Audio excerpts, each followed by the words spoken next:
अगर ये ज्यादा दबी तो इसकी वॉल्यूम क्या हो जाएगी, डिक्रीज। इस ग्राफ को बनाते हुए भी आपने बायस लॉ का पालन किया।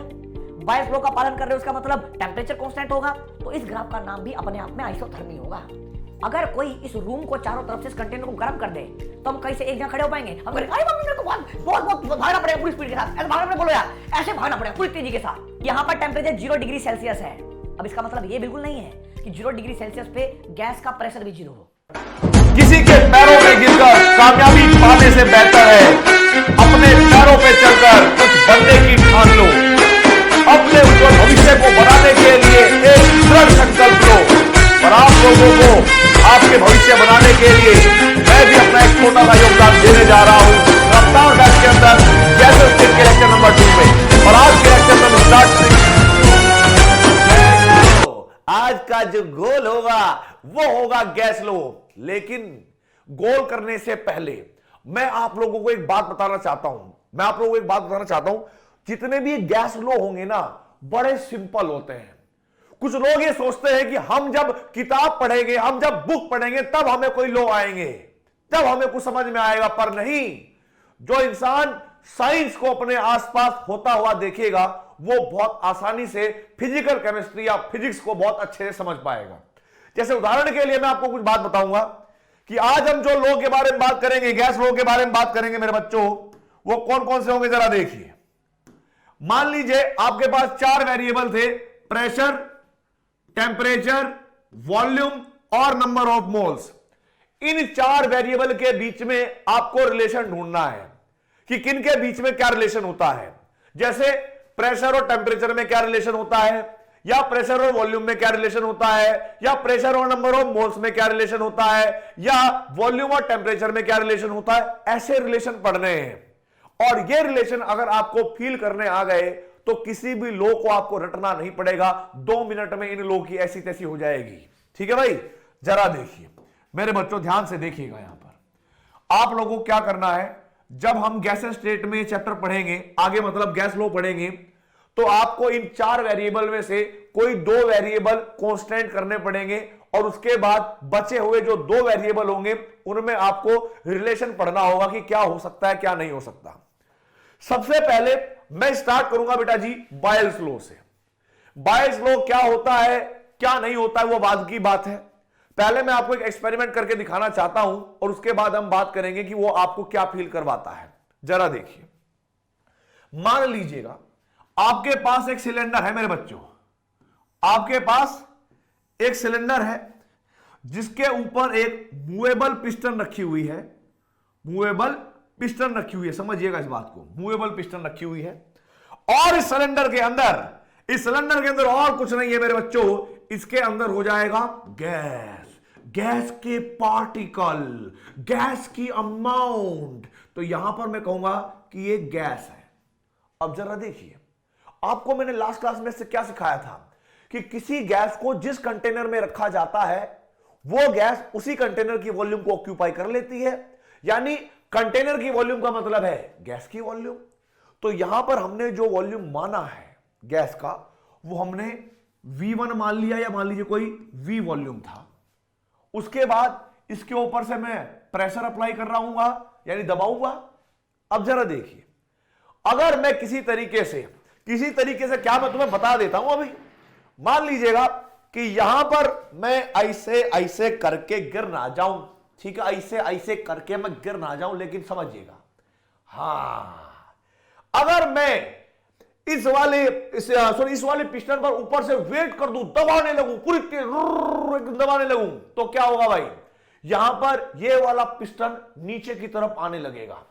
आएगा कि नहीं आएगा, बोलो, बताओ आएगा कि नहीं आएगा। तो होगा क्या कि जैसे ही मैं इस पर प्रेशर बढ़ाऊंगा, समझिएगा, जैसे ही मैं प्रेशर बढ़ाऊंगा तो आप कहेंगे सर ये पिस्टन नीचे चलने लगेगा।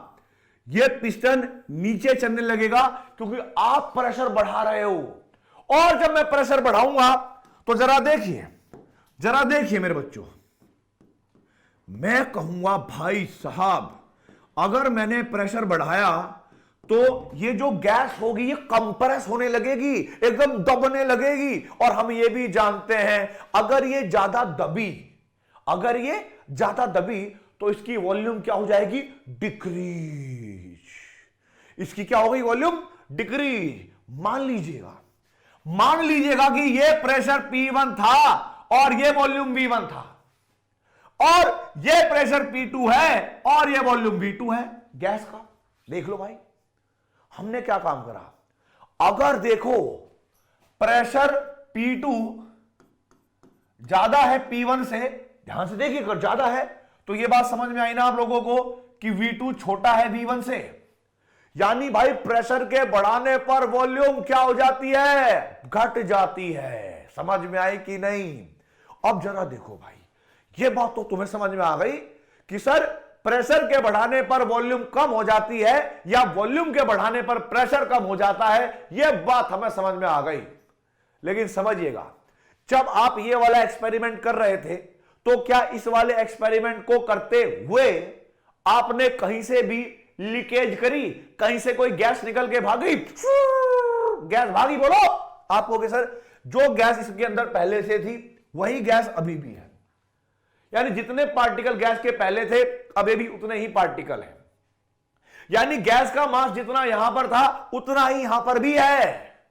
और मैंने टेम्परेचर के साथ भी कोई छेड़खानी नहीं की, क्योंकि देखो समझना कि ये दोनों एक्सपेरिमेंट में एक ही टेम्परेचर पे कर रहा था। तो आप मुझे बताओ यहां पर हम किन वेरिएबल्स के बीच में रिलेशन देखेंगे, प्रेशर के और वॉल्यूम के बीच में।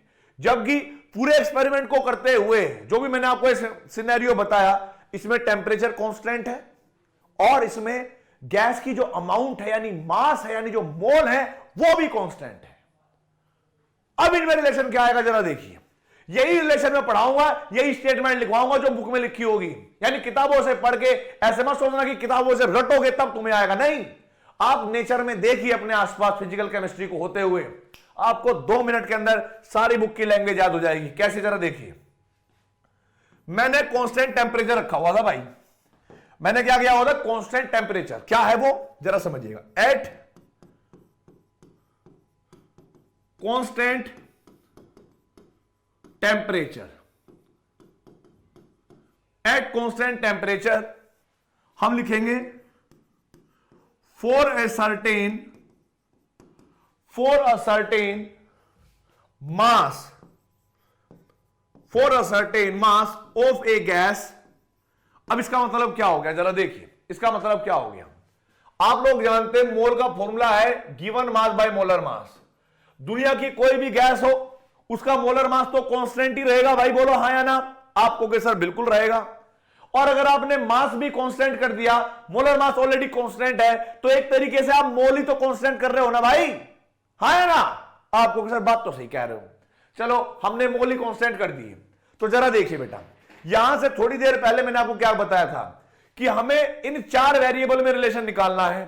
और जब कभी भी हम एक साथ 2 वेरिएबल में रिलेशन निकाल लेंगे, जैसे प्रेशर में और वॉल्यूम में, तो उस टाइम पर टेम्परेचर और आपके पास जो नंबर ऑफ मोल्स है वो कांस्टेंट होंगे।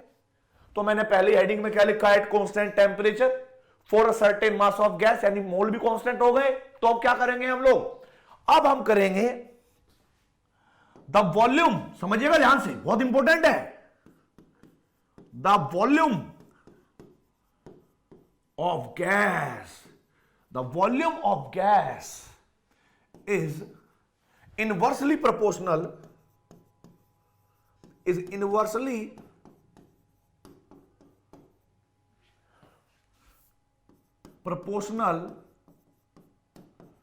to the pressure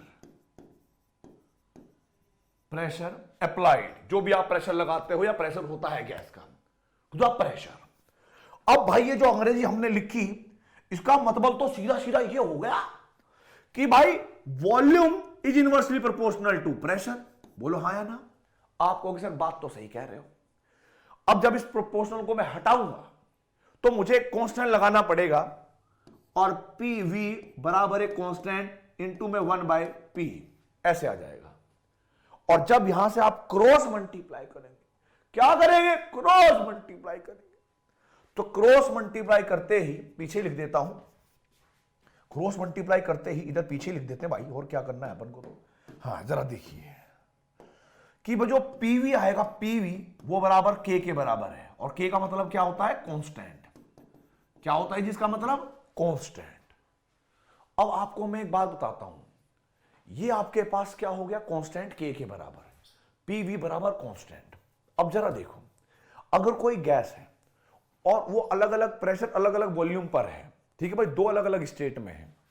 for example जरा देख लीजिएगा, मान लीजिएगा एक गैस की स्टेट है 1 और एक स्टेट है आपके पास 2, और यहां पर जो प्रेशर था वो P1 था, तो वॉल्यूम क्या हो जाएगा? V1, और यहां पर प्रेशर P2 था और वॉल्यूम क्या था? V2। ध्यान से देखिए कैसे, जैसे यहां पर देखिए प्रेशर P1 है, वॉल्यूम V1 है, प्रेशर P2 था, वॉल्यूम V2 था। इस तरीके से मैं बात कर रहा हूं, अलग अलग स्टेट है। अब एक बात बताइए, अगर मैं बॉयल्स लॉ लगाता हूं तो मैं कहूंगा अकॉर्डिंग टू बॉयल्स लॉ, क्या कहता है ये? कि PV बराबर कांस्टेंट है। इसका मतलब क्या होगा कि P1 V1 बराबर K के बराबर हो जाएगा, और यहां पर बेटा जी P2 V2 भी कांस्टेंट K के बराबर होगा कि नहीं होगा? अगर ये इक्वेशन भी K के बराबर, ये इक्वेशन भी K के बराबर, तो क्या हम इस वाले रिलेशन 1 से और रिलेशन 2 से एक बात निकाल सकते हैं कि P1 V1 बराबर हो जाएगा P2 V2, P1 V1 बराबर हो जाएगा P2 V2। और ये कब होगा बेटा जी? ये कब होगा बोलिए? आप कहोगे सर ये होगा जब आपके पास टेम्परेचर कांस्टेंट हो और गैस की अमाउंट भी क्या हो? कांस्टेंट हो। ये बात आपको ध्यान रखनी है, P1 V1 बराबर P2 V2, और ये इक्वेशन है। जब आप इस इक्वेशन को कर लोगे, समझ लोगे, तो मैं आपको न्यूमेरिकल भी करवाऊंगा, टेंशन ना लो, न्यूमेरिकल भी करवाऊंगा। लेकिन उससे पहले कुछ ग्राफ मैं आपको समझाना चाहता हूं, ग्राफिकल एनालिसिस, कि ग्राफ के क्वेश्चन भी आते हैं। आप लोगों ने देखा होगा जब IIT के PYQ देखते हैं तो वहां पर दिए गए 4 ऑप्शन में कौन सा ग्राफ करेक्ट है या कौन सा ग्राफ इनकरेक्ट है, पहचान कर आंसर बताइए, ऐसे क्वेश्चन आते हैं कि नहीं? तो आपको ग्राफ बनाने आने बहुत जरूरी है भाई। किसी को अगर ग्राफ ना बनाने आए तो बड़ी दिक्कत हो सकती है। कैसे? जरा देखिए, यहां पर हमारे पास ये जो इक्वेशन आई थी, प्रेशर और वॉल्यूम इक्वल्स टू कांस्टेंट, आप समझिए ये किसकी इक्वेशन हो सकती है? बोलो, ये किसकी इक्वेशन हो सकती है? ये होती है बोलो, हाइपरबोला की। क्या होती है बेटा जी? हाइपरबोला की। कैसे होगी जरा देखिए, समझने की कोई करिएगा। मान लो इसका मतलब है कि आपने दो वेरिएबल लिए, ग्राफिकल एनालिसिस कर रहा हूं बेटा जी मैं। इधर देखो, graph between P and V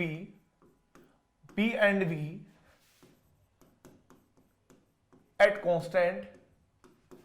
constant temperature, क्योंकि टेम्परेचर क्या रहेगा बेटा जी? कांस्टेंट ही है। जितना हम बॉयल्स लॉ पढ़ रहे हैं वहां पर तो टेम्परेचर हमने कांस्टेंट ही करा हुआ है। बोलो यार, आप कहोगे सर बात तो सही कह रहे हो आप, जब तक पढ़ा रहे हो सर आप बॉयल्स लॉ तब तक तो टेम्परेचर कांस्टेंट ही है। चलो कोई बात नहीं है।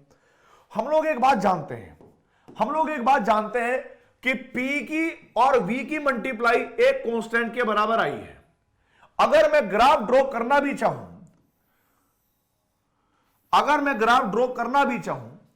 P के और V के बीच में, तो कैसा ग्राफ ड्रॉ हो सकता है? चलो देख लेता हूं मैं।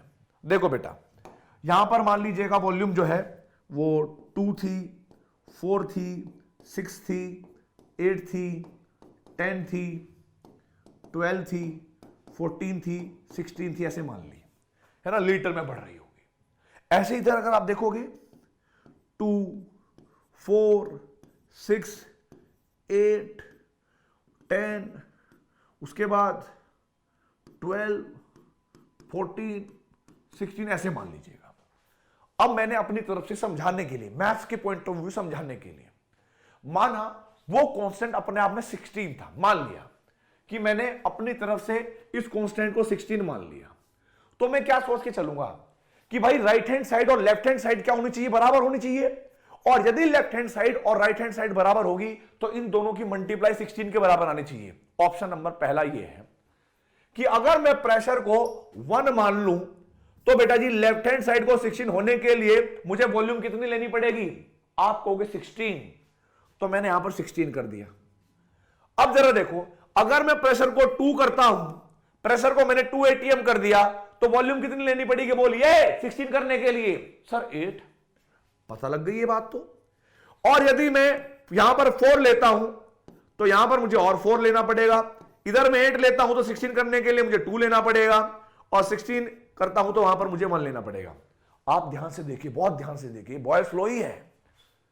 प्रेशर 1 2 4 8 16 बढ़ रहा है, वॉल्यूम 16 8 4 2 1 घट रही है। यही तो बॉयल्स ने बोला यार, यही तो बॉयल ने बोला कि at constant temperature for a certain mass of a gas the volume of gas is inversely proportional to the pressure, जो भी अप्लाइड करते हैं आप।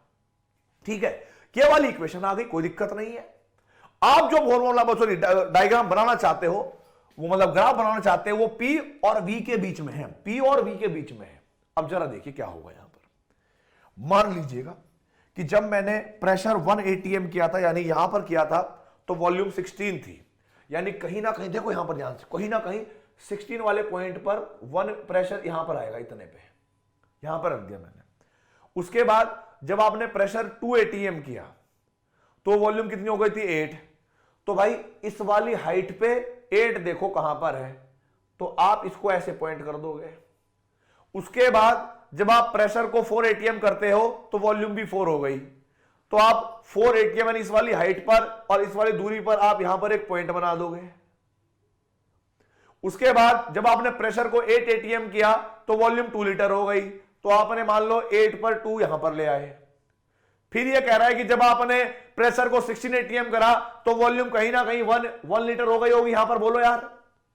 अगर आप इन सारे पॉइंट को मिलाते हो, सारे पॉइंट को जोड़ते हो मेरे बच्चों, तो क्या आपके पास ये वाला ग्राफ आ जाएगा? बोलो। और यही ग्राफ किसका होगा बेटा जी? हाइपरबोला का ग्राफ। अब जरा देखिए, क्योंकि ये वाला ग्राफ टेम्परेचर कांस्टेंट रखकर बनाया गया है, इसीलिए इस ग्राफ का एक नाम भी है। वो क्या हो जाएगा? Isotherm. This graph is known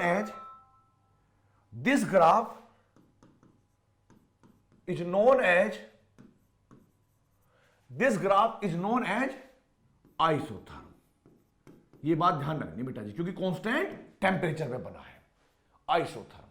ठीक है जी, ये बात क्लियर हो गई। और एक ग्राफ भी आपको बनाना आ गया P और V के बीच में।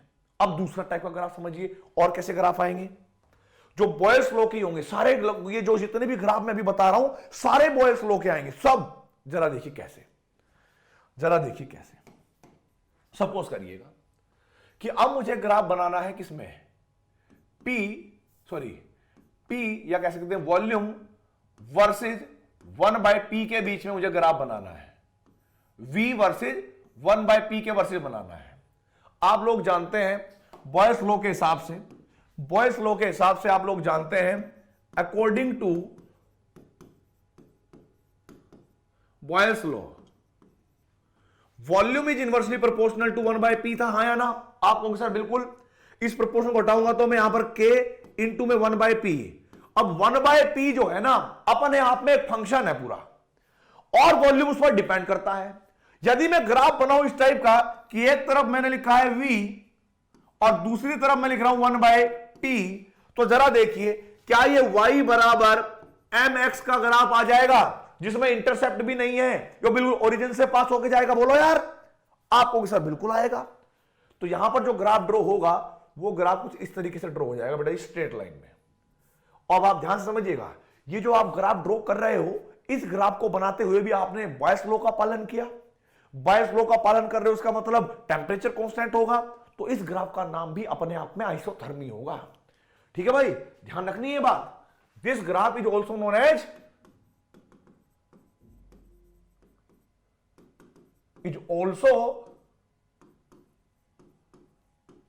Known as isotherm. ओ भाई साहब, इतनी बड़ी बात सीख गए तुम लोग तो। आगे देखिए भाई, आगे मैंने क्या काम किया, जरा देखिए भाई। अब आपको एक और ग्राफ बनाऊंगा मैं। वो ग्राफ क्या होगा? वो ग्राफ होगा प्रेशर वर्सेस 1/V। उल्टा कर दिया मैंने, जैसे मैंने यहां पर वॉल्यूम वर्सेस 1/P बनाया है, इस बार मैं प्रेशर वर्सेस 1/P बनाऊंगा।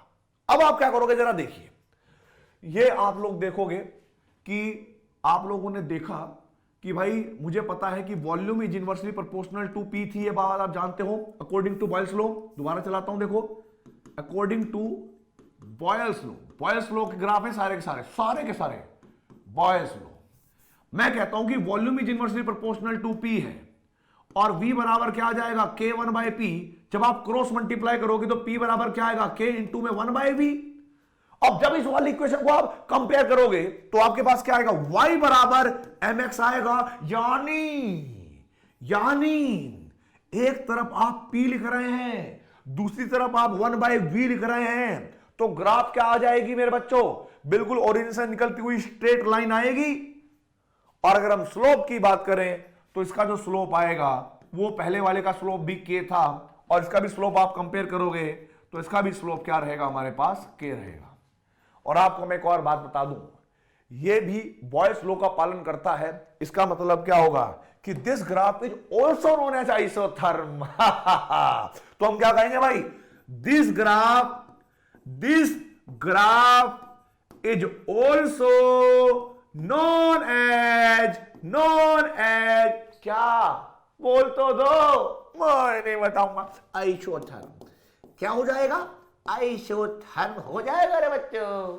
ठीक है, तो ये ग्राफ तो आपको समझ में आ गए, लेकिन समझिएगा, ऐसा लगता होगा तुम्हें कि ग्राफ में हमें बहुत कंफ्यूजन होती है सर, लेकिन अब नहीं होगी। ठीक है, अब नहीं होगी। अब जरा कैसे, जरा देखो यहां पे, अब हम ग्राफ बनाएंगे। टन टन, कैसा ग्राफ आएगा, पीवी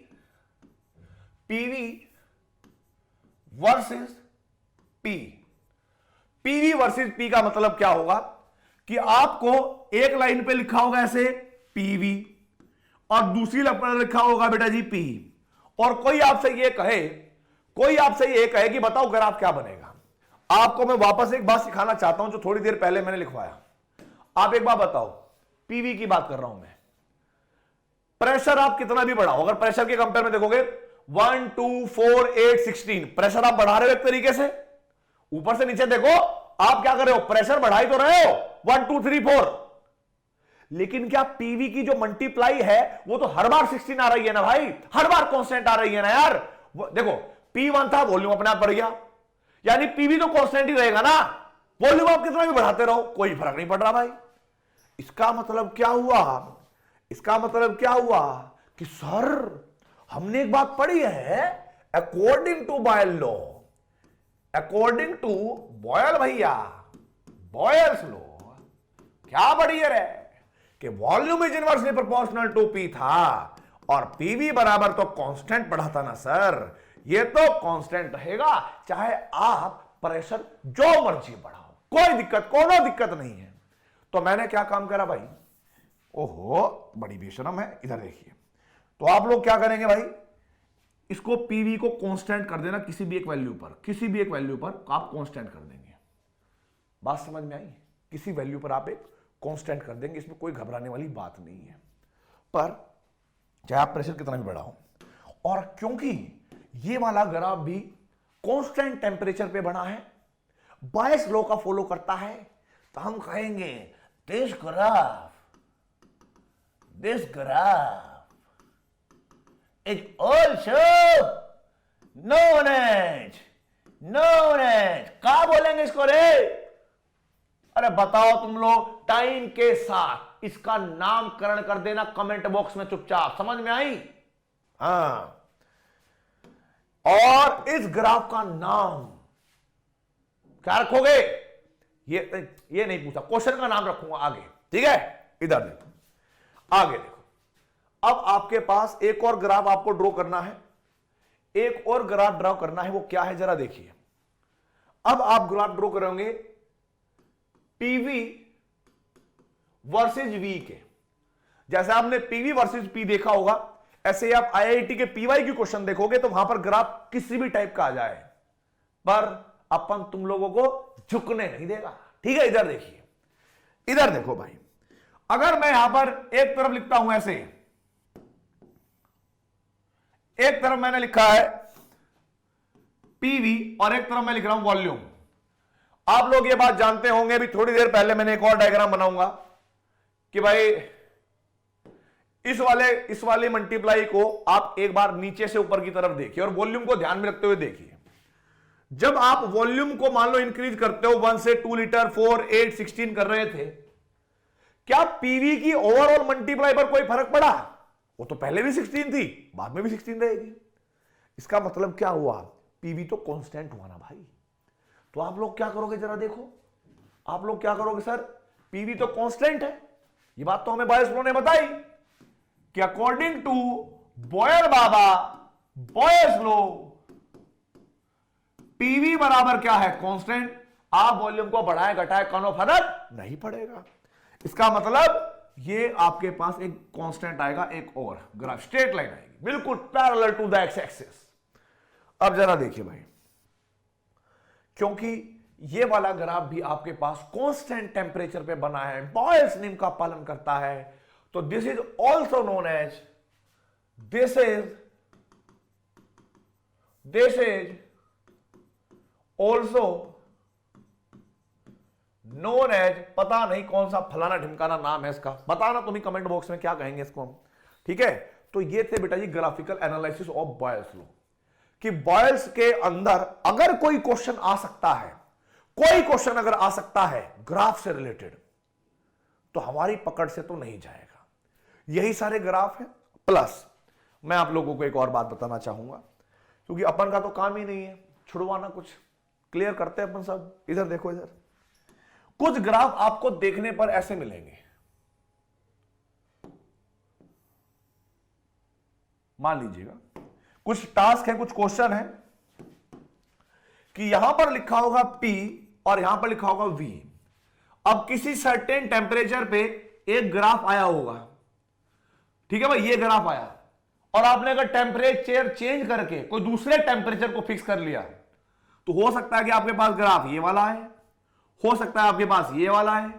तो यहां पर एक T1 T2 और T3 अलग अलग टेम्परेचर दिए होंगे। जब आप PYQ देखोगे IIT के, T1 T2 T3 दे रखे होंगे, और वो आपसे ये पूछ सकता है कि T1 T2 और T3 का बढ़ता हुआ क्रम या घटता हुआ क्रम क्या होगा। तो मैं आप लोगों को एक बात बताना चाहूंगा मेरे बच्चों, कि ये क्वेश्चन अभी नहीं करने हैं, ये क्वेश्चन को मैं आगे करवाऊंगा, ठीक है, जब आपको सारे लॉस पढ़ा दूंगा। क्योंकि जब आप सारे लॉस पढ़ लोगे ना, फिर तो 1 मिनट में हवा लगा दूंगा मैं। क्योंकि यहां पर, क्योंकि क्या है कि प्रेशर वॉल्यूम यानी बॉयल्स लॉ के साथ साथ टेम्परेचर भी है, और टेम्परेचर अगर इन्वॉल्व होगा, इसका मतलब कोई दूसरा लॉ भी आ जाएगा। तो यहां पर डरना नहीं है आप लोगों को, ऐसे क्वेश्चन को अभी के लिए छोड़ देंगे, ठीक है भाई। अब जरा देखो, जैसा ये क्वेश्चन एक आया था, वैसे ही एक और क्वेश्चन आ सकता है। वो क्या है जरा देखो, कि भाई आपके पास ये ग्राफ दे रखा हो ऐसे, यहां लिखा होगा PV और यहां पर लिखा होगा P।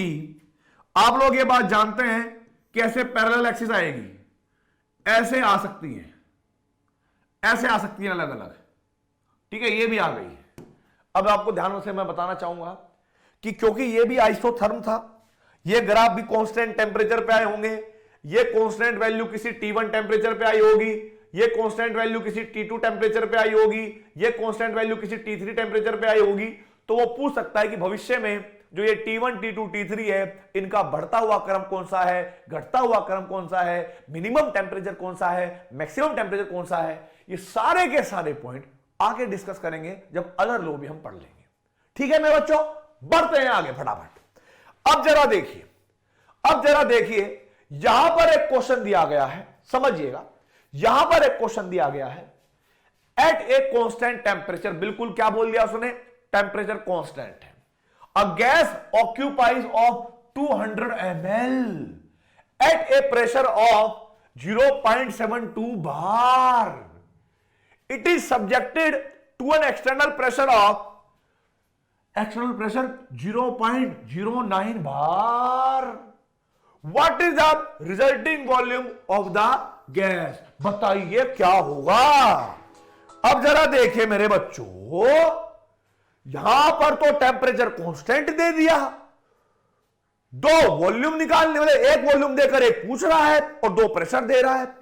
जब आप टेम्परेचर कांस्टेंट रखोगे तो आपके दिमाग में तुरंत क्या आएगा, ओहो, वॉल्यूम में और प्रेशर में रिलेशन, यानी क्या बोलेंगे, बॉयल्स लॉ ना। तो आप क्या करोगे, आप क्या करोगे, अकॉर्डिंग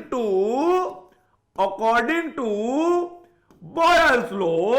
और हम जानते हैं का, हम जानते हैं कि सर P1V1 बराबर P2V2 बराबर P2V2।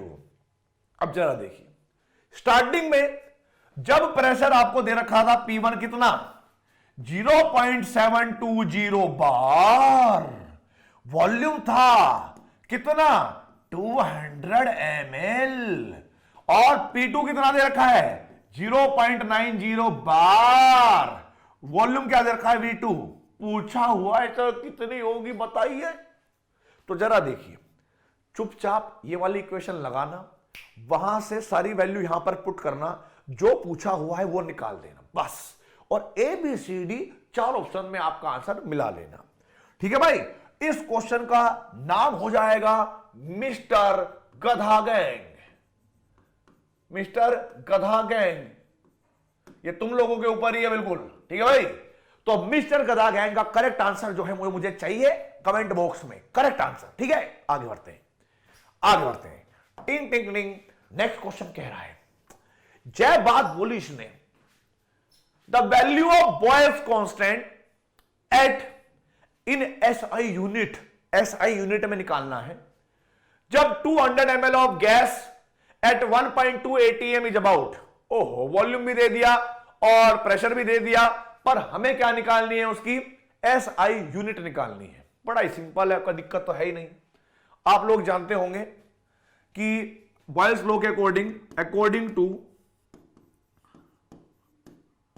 बॉयल्स लॉ, आप इतना तो जानते ही हो ना मेरे बच्चों कि प्रेशर और वॉल्यूम की मल्टीप्लाई एक कांस्टेंट के बराबर है, और वो इस कांस्टेंट की यूनिट ही पूछना चाहता है, वैल्यू पूछना चाहता है, वो भी SI यूनिट के अंदर। जब आपको प्रेशर कितना दे रखा हो, प्रेशर दे रखा हो 1.2 atm, हाँ या ना, बोलो, आपको सर दे रखा है। और क्योंकि हम लोग ये बात जानते हैं कि 1 atm जो था वो 101,325 पास्कल के बराबर था, या न्यूटन पर मीटर स्क्वायर के बराबर था। आपको मैंने बताया था कि एटीएम जो है वह SI यूनिट नहीं होती, SI यूनिट कौन होगी, न्यूटन पर मीटर स्क्वायर या पास्कल। ठीक है जी, आगे देखो, और आप यहां पर देखोगे वॉल्यूम दे रखा है 200 ml, लेकिन इस ml को आप किस में रखोगे, मीटर क्यूब में, है ना। तो जरा देखिए, बड़ा सिंपल है यार। प्रेशर को आपने क्या रखा 1.2 atm रखेंगे, और वॉल्यूम आपने कितना रखा बेटा जी 200 ml बराबर के। अब जरा देखो, 1.2 तो एज इट इज रखा, एटीएम की जगह पर हम क्या रखेंगे 101,325, और ये क्या हो जाएगा न्यूटन पर मीटर स्क्वायर। होगा कि नहीं, आपको सर बिल्कुल होगा, दिक्कत वाली बात ही नहीं है। आगे देखिए, अब इनटू में आगे मैंने 200 रखा, और मुझे ml को मीटर क्यूब में कन्वर्ट करना है, ml को मीटर क्यूब में करना। देखो कैसे करेंगे, हम लोग जानते थे, मैंने आपको बताया था, वॉल्यूम का फॉर्मूला था लेंथ इंटू में ब्रेथ इंटू में हाइट, और यदि यहां पर 1000 लीटर होंगे तो 1 मीटर इंटू में 1 मीटर इंटू में 1 मीटर आएगा ना। अब जरा देखिए, हम कहेंगे 1000 लीटर बराबर होगा 1 मीटर क्यूब के बराबर, और अगर मैं इस लीटर को मिलीलीटर में कन्वर्ट करूं तो मुझे पता है सर 1 लीटर बराबर होता है 1000 ml के बराबर। तो क्या मैं कह सकता हूं 1000 इंटू में 1000 ml बराबर हो जाएगा 1 मीटर क्यूब का। होगा कि नहीं होगा बाबा, आपको पता है 10 की पावर 6 लेफ्ट हैंड साइड में, राइट में जाएगी तो कितना हो जाएगा कि 1 ml बराबर होगा 10 का पावर -6 मीटर क्यूब के बराबर। तो लो, तुम्हें यूनिट कन्वर्जन करना तो सिखाया ही था, और आपको यहां पर बताया भी 1 ml 10 की पावर -6 मीटर क्यूब के बराबर होता है। तो आप लोग क्या करेंगे, जहां पर आपने ml लिखा है यहां पर आप रख देंगे 10 की पावर, अरे क्या हो गया रे, 10 की पावर -6 मीटर क्यूब के बराबर होगा, और बराबर किसके, ये कांस्टेंट, बोलो हाँ या ना। अब जरा देखिए, इस मीटर स्क्वायर से मीटर की 3 पावर में से 2 पावर कैंसिल आउट हो गई, इसकी आप मल्टीप्लाई कर लोगे अगर आपको थोड़ा बहुत मैथमेटिक्स आता है, और ये बचेगा न्यूटन मीटर, यानी के जो होगा के वो 1.2 इंटू में 101,325 और इंटू में 200 इंटू में 10 की पावर -6 न्यूटन मीटर बराबर के। और आपको बता दूं, न्यूटन मीटर को जूल कहते हैं, ध्यान रखना है। 1 न्यूटन मीटर का मतलब होता है 1 जूल, न्यूटन मीटर को ही जूल कहते हैं। तो ये जो भी आंसर आएगा उसका आंसर आपको देना है। और आपको मैं एक बात बता दूं, इस क्वेश्चन का आंसर अमरेंद्र बाहुबली और बाहुबली तो बिल्कुल नहीं हो सकता, क्योंकि इनमें एटीएम आया हुआ है, लीटर आया है, एमएल आया है। एसआई यूनिट में हम लीटर को नहीं रखते, मीटर में रखते हैं, मतलब वॉल्यूम को मीटर क्यूब में रखते हैं, और प्रेशर को न्यूटन पर मीटर स्क्वायर या पास्कल में रखते हैं। ठीक है जी, तो इसका आपको आंसर बताना है मुझे, और जब आप बता देंगे तो भाई बता देना यार कमेंट बॉक्स में क्या आंसर आएगा। ABCD 4 ऑप्शन हो जाएंगे। ठीक है, चलो आगे बढ़ते हैं भाई। आगे मैंने देखा, जब मैं देख ही रहा हूं तो भाई मेरे पास एक और लो आया सर, कि सर आपने एक लो तो पढ़ा दिया, दूसरा लो बताइए ना क्या होता है। ये तो चार्ल्स लो आ गया, मैं इसको बाद में पढ़ाऊंगा, पहले मैं एक एक्सपेरिमेंट सिखाऊंगा फिर आपको बताऊंगा। जरा देखिए, अगर मैं ये बात कहूं कि मेरे पास एक कंडीशन है, एक मैंने सिलेंडर लिया, इस सिलेंडर में यहां पर इसकी एक मूवेबल पिस्टन रखी, ठीक है, और इसके अंदर कुछ गैस के पार्टिकल लिए, ध्यान से देखिए। और आप लोग ये तो जानते ही होंगे, गैस के जो पार्टिकल होते हैं वो रैंडम मोशन करते रहते हैं, टोनू टोनू टोनू, एक दूसरे टकराते रहते हैं, बोलो यार। और जब वो एक दूसरे टकराएंगे तो कहीं ना कहीं वो गैस के कंटेनर की वॉल पर या पिस्टन पर भी कोलिजन करेंगे, और जब ये कोलिजन करेंगे तो एक प्रेशर तो एक्सर्ट करेंगे ना भाई, बोलो, और इनकी कोई ना कोई वॉल्यूम भी होगी। ठीक है, अब आपको एक बात समझनी है, अब आपको बात समझनी है। मान लीजिएगा इनको हमने एक ऐसे वातावरण में रखा हुआ है जो एटमॉस्फेयर में है, एक्सपेरिमेंट करने का फील दे रहा हूं बिल्कुल, कि भाई ये जो सिलेंडर मैंने लिया है, ये जो मैंने आपके पास दिखाई है कि भाई मेरे पास एक ऐसा पिस्टन है, इसको मैंने खुले वातावरण में रख दिया, किसी की कोई औकात नहीं जो मुझे रोक दे। इधर देख लो, हाँ इधर देखो भाई, फील करना आप लोग। अब मैं आप लोगों को एक बात बताऊंगा, अभी मैंने क्या काम करा है, सराउंडिंग ली है, पूरी सराउंडिंग, और पूरी सराउंडिंग एटमॉस्फेयर का जो प्रेशर होता है वो तो हर जगह 180 है भाई, आसपास बिल्कुल ये और नो कांस्टेंट रहेगा कि नहीं रहेगा। तो मैंने बोल दिया साहब कि जो यहां का प्रेशर होगा, प्रेशर वो मैंने कांस्टेंट ले लिया। प्रेशर क्या लिखा जी, कांस्टेंट।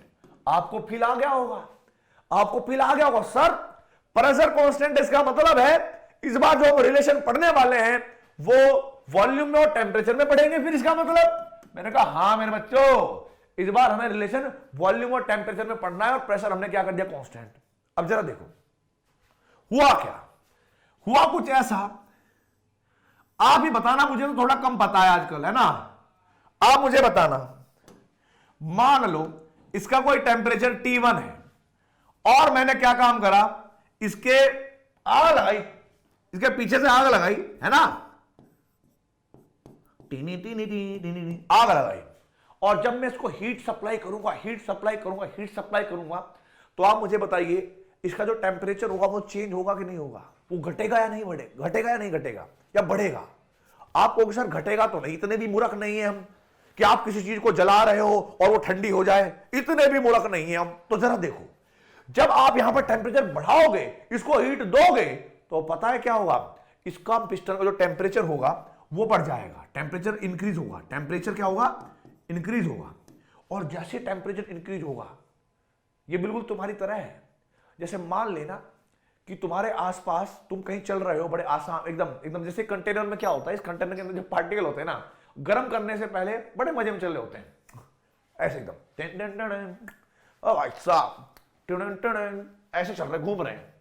लेकिन अगर कोई इस रूम को चारों तरफ से, इस कंटेनर को गर्म कर दे, तो हम कहीं से एक जगह खड़े हो पाएंगे? हम करेंगे अरे बाप रे, मेरे को बहुत बहुत बहुत भागना पड़ेगा पूरी स्पीड के साथ, ऐसे भागना पड़ेगा, बोलो यार, ऐसे भागना पड़ेगा पूरी तेजी के साथ, बोलो। आप सर बिल्कुल सही बात है। जब आप टेम्परेचर बढ़ाओगे तो जो पार्टिकल होंगे, पार्टिकल, उनकी वेलोसिटी बढ़ जाएगी कोलिजन करने की, तो फिर धड़ाधड़ धड़ाधड़ धड़ाधड़ एक दूसरे टकराते रहेंगे, और उतनी स्पीड से क्या करेंगे, इस कंटेनर की वॉल से भी टकराएंगे।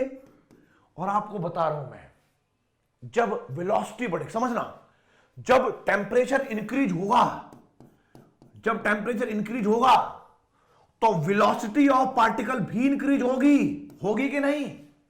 वेलोसिटी अगर बढ़ते हैं तो आपने एक फॉर्मूला पढ़ा होगा मेरे बच्चों, क्या है वो? देखो यहां पर आपने पढ़ा होगा कि सर एक्सेलरेशन बराबर होता है v बाई टी, है ना भाई, वेलोसिटी अपॉन में टाइम। आप मुझे बताओ, क्या एक्सेलरेशन और वेलोसिटी डायरेक्टली प्रोपोर्शनल है? आप पूछा बिल्कुल। तो क्या उन पार्टिकल का एक्सेलरेशन जो होगा वो ज्यादा होगा कि नहीं होगा? बोलो।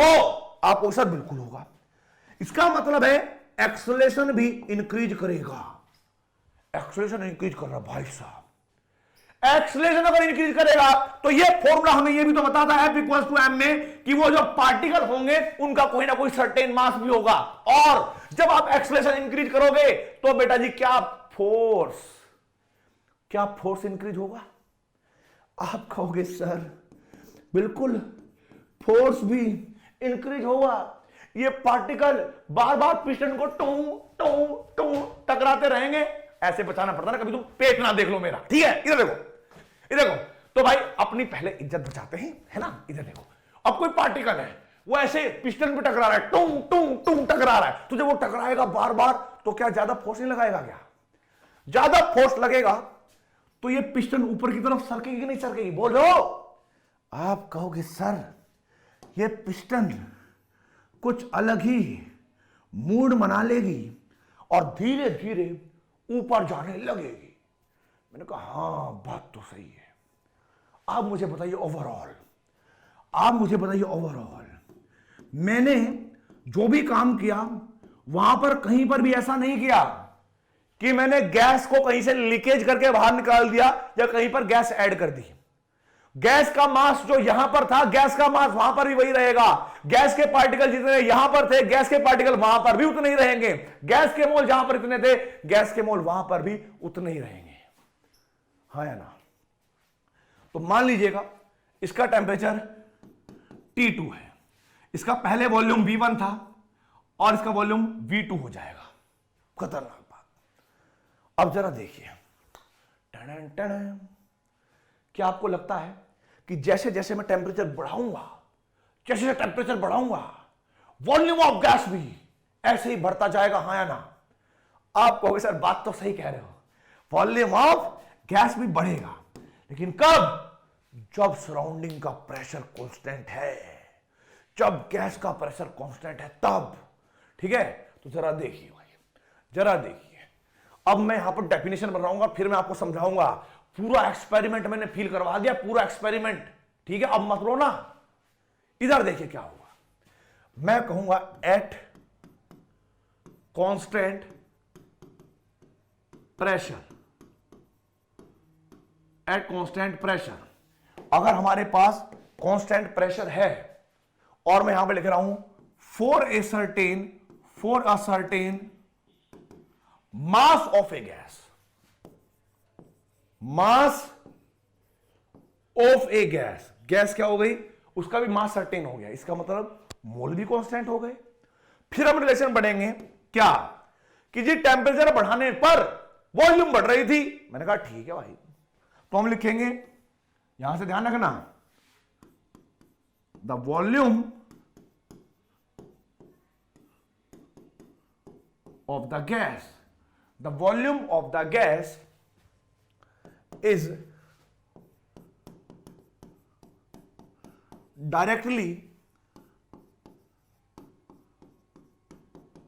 Directly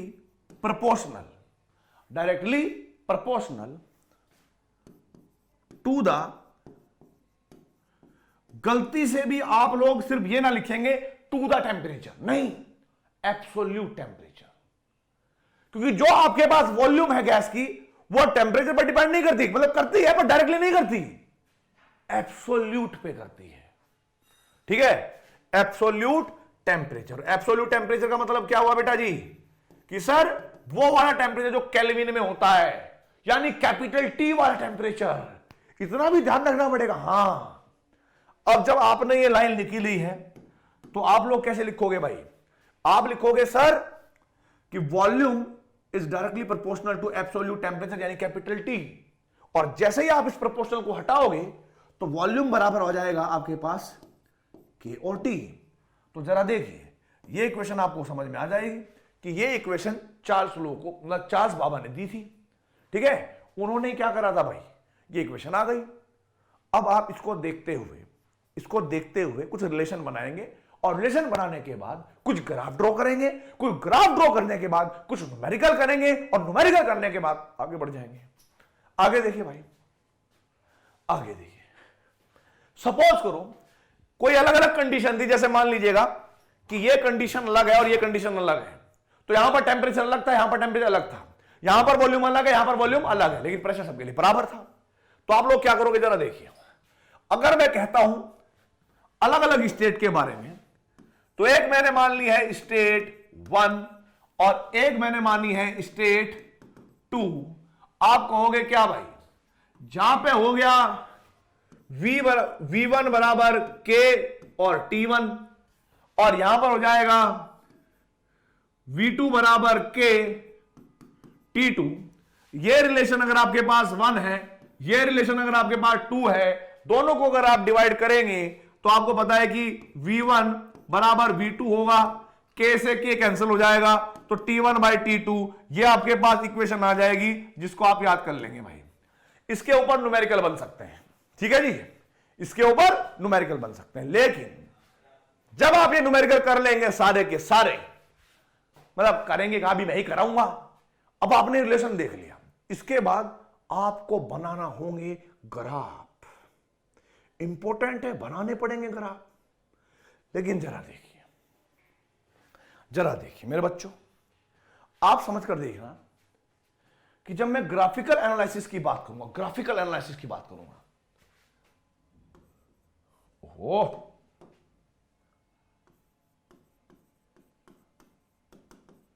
graphical analysis of Charles law, कि चार्ल्स के अकॉर्डिंग जो ग्राफिकल एनालिसिस आए थे वो क्या रहे हैं, जरा देखिए। पहला क्या होगा, अगर मुझे वॉल्यूम, फर्स्ट है volume versus capital T, volume versus capital T, तो हम लोग ये बात जानते हैं कि एक तरफ हमारे पास क्या लिखा होगा बेटा जी, वॉल्यूम, और दूसरी तरफ हमारे पास क्या लिखा होगा, कैपिटल टी। हाँ या ना, क्या लिखा होगा बेटा, कैपिटल टी। आपको मैं एक बात बता दूं, हम जानते हैं अकॉर्डिंग टू चार्ल्स लॉ, क्या जानते हैं हम जरा देखिए, हम लिखेंगे अकॉर्डिंग टू चालू भैया Charles law, volume is directly proportional to KT. आप यहां पर y बराबर mx ऐसे इक्वेशन कंपेयर कर लोगे, स्ट्रेट लाइन की इक्वेशन आएगी, तो आप कहोगे स्लोप तो इसका हो जाएगा k, स्लोप क्या हो गया बेटा जी इसका, k, और ये ग्राफ आ जाएगा। ये ग्राफ बिल्कुल करेक्ट ग्राफ है, इस ग्राफ को आप क्या कहेंगे भाई, करेक्ट ग्राफ है, ये करेक्ट ग्राफ। दूसरा स्लोप भी पता है, नाम क्या होगा इसका, नाम, इसका नाम जैसे समझिएगा, जैसे जब हमने टेम्परेचर सेम किया था तो सेम का मतलब होता है आइसो, एक समान, और पहले जब बायस लॉ में हम बोलते थे आइसोथर्म, यानी टेम्परेचर समान है, ऐसे ही यहां पर हमने प्रेशर कांस्टेंट करा हुआ है तो हम लिखेंगे आइसो बार। बार मतलब समझ रहे हैं कि भाई प्रेशर की यूनिट होती है, इसलिए प्रेशर आपने क्या करा है, कांस्टेंट। तो इस ग्राफ का जो नाम होगा हम इसको क्या कहेंगे, this graph is known as isobar. ये बात आपको याद रखनी है कि भाई ये ग्राफ आया है इसका। दूसरा जरा देखिए, तो सबसे बड़ी प्रॉब्लम होती है, तो सबसे बड़ी प्रॉब्लम होती वो क्या है? देखो भाई, जो सबसे बड़ी प्रॉब्लम होती है वो कहां पर होती है हम में? वो ये होती है कि आप लोगों को कई बार पूछा जाएगा कि इनमें से कौन सा ग्राफ करेक्ट है या कौन सा ग्राफ इनकरेक्ट है। आप क्या काम करोगे? आप देखोगे एक तरफ P और एक तरफ लिखा होगा T। आपको लगेगा सॉरी P और T नहीं, V और T। ओहो, एक तरफ लिखा होगा V और एक तरफ लिखा होगा T, ऐसे, और ग्राफ जाएगा स्ट्रेट लाइन। आप बहुत जल्दबाजी में होंगे उस टाइम पर जब आप पेपर रखोगे आपके सामने। आप इतने जल्दबाजी में होगा, ओ भाई साहब वॉल्यूम और टेम्परेचर, ओ यार साफ साफ पता है वॉल्यूम और टेम्परेचर तो डायरेक्टली प्रोपोर्शनल है। चलो ग्राफ तो हमें पता ही था कि इसका ग्राफ ये है स्ट्रेट लाइन जो ओरिजिन से पास होता है, लेकिन ये क्या मतलब हुआ इसका? इसका मतलब ये हुआ, ये जो छोटा टेम्परेचर छोटा टी है, इसका मतलब होता है temperature in degree Celsius. Temperature in degree Celsius वो बताएंगे नहीं, वहां पे पता करना पड़ेगा छोटा टी है। आप सोचकर देखिए, अगर मैं इस ओरिजिन की बात करूं तो इसका मतलब क्या है कि टी की वैल्यू 0 होगी। टी की वैल्यू कितनी होगी? 0 डिग्री सेल्सियस। क्या 0 डिग्री सेल्सियस पर गैस का वॉल्यूम 0 होता है? सोच कर देखिए। 0 डिग्री सेल्सियस छोड़ो, आप घूमिए धनौल्टी की साइड, कनातल की साइड, ऋषिकेश की साइड, कश्मीर की साइड, लद्दाख की साइड, सियाचिन में देख लीजिए, टेम्परेचर माइनस में होता है। 0 छोड़ो, माइनस डिग्री होता है। क्या वहां पर रहने वाले लोग सांस नहीं लेते? क्या वहां पर रहने वाले लोग सांस नहीं छोड़ते? क्या इसका मतलब क्या है? सांस ले रहे हैं, सांस छोड़ रहे हैं, इसका मतलब गैस है। गैस है, इसका मतलब वहां पर वॉल्यूम है। यानी 0 डिग्री सेल्सियस पर कोई ना कोई गैस का वॉल्यूम जरूर होता है। पर यह ग्राफ तो कह रहा है कि वॉल्यूम होता ही नहीं है यार। इसका मतलब तो यह हुआ कि वो ग्राफ गलत है जी, हम नहीं मानते इसको ना, गलत है जी ये तो बिल्कुल। ठीक है भाई, तो ये ग्राफ आपके पास इनकरेक्ट ग्राफ होगा। जब वहां पर 4 ग्राफ आएंगे तो आपको करेक्ट और इनकरेक्ट के बारे में डिफरेंस समझना आना चाहिए कि वो इनकरेक्ट होगा। पर अगर आप फिर भी ग्राफ ड्रॉ करना चाहते हो वॉल्यूम और छोटे टी के बीच में, वॉल्यूम और छोटे टी के बीच में, तो आप यह बात मान सकते हो कि 0 डिग्री सेल्सियस का मतलब हो गया जब टेम्परेचर 0 डिग्री सेल्सियस होगा तो इसका मतलब तो क्या होगा भाई, समझिएगा, एक मिनट। 0 डिग्री सेल्सियस का मतलब क्या होगा कि वहां पर टेम्परेचर 0 डिग्री सेल्सियस का मतलब है 273 केल्विन था। और 273 केल्विन का मतलब क्या होगा कि टी की वैल्यू कुछ ना कुछ है इधर, क्योंकि डायरेक्टली प्रोपोर्शनल तो इसके है वो एब्सोल्यूट टेम्परेचर के। और 273 टेम्परेचर पे गैस की कोई ना कोई सर्टेन वॉल्यूम होगी। तो आपने इस पॉइंट पर ऐसे स्टार्ट करना है। ये पॉइंट मान लिया कि कोई ना कोई गैस तो जरूर है, ठीक है। अब उसके बाद अगर आप 1 डिग्री बढ़ाते हो तो इसका मतलब यहां पर 273 से क्या हो जाएगा 274। आप 2 डिग्री बढ़ाते हो तो 275। आप 5 डिग्री बढ़ाते हो तो ऐसे इसमें ऐड हो जाएगा। तो मतलब कहने का मतलब है अगर आप 1-1 डिग्री भी बढ़ाते जाओगे तो एक तरीके से एब्सोल्यूट टेम्परेचर भी बढ़ता जाएगा। यानी यहां के बाद ये लाइन आपके पास स्ट्रेट लाइन ही आएगी। ये लाइन आपके पास स्ट्रेट लाइन ही आएगी, गारंटेड बात है। करेक्ट ग्राफ हो जाएगा आपके पास ये, करेक्ट ग्राफ हो जाएगा बेटा आपके पास ये। और मैं आपको बताऊं वो इनकरेक्ट था, ये करेक्ट है, ये भी करेक्ट था, क्योंकि एब्सोल्यूट टेम्परेचर के बीच में बना हुआ है। अब मैं आप लोगों को एक और कहानी बताना चाहता हूं, क्योंकि ये वाला ग्राफ आपने कांस्टेंट प्रेशर पे बनाया है, तो इसको आप एक और नाम देंगे। This graph is known as, this graph is known as क्या कहेंगे? तुम अपना नाम दे दो, अपने आप बताना मुझे क्या कहेंगे। लेकिन ये जो ग्राफ आया है, ये ग्राफ बेसिकली इस इक्वेशन का नहीं है। आपके माइंड में आ रहा होगा सर क्या ये ग्राफ की इक्वेशन हम पता कर सकते हैं? क्या आप बता सकते हो? मैंने कहा कि अगर पूछोगे तो सब बताऊंगा, नहीं पूछोगे तब भी बताऊंगा। गधे कहीं के। इधर देखो, अब जरा देखिए, अकॉर्डिंग टू एक इक्वेशन दी थी, अकॉर्डिंग टू चार्ल्स इक्वेशन।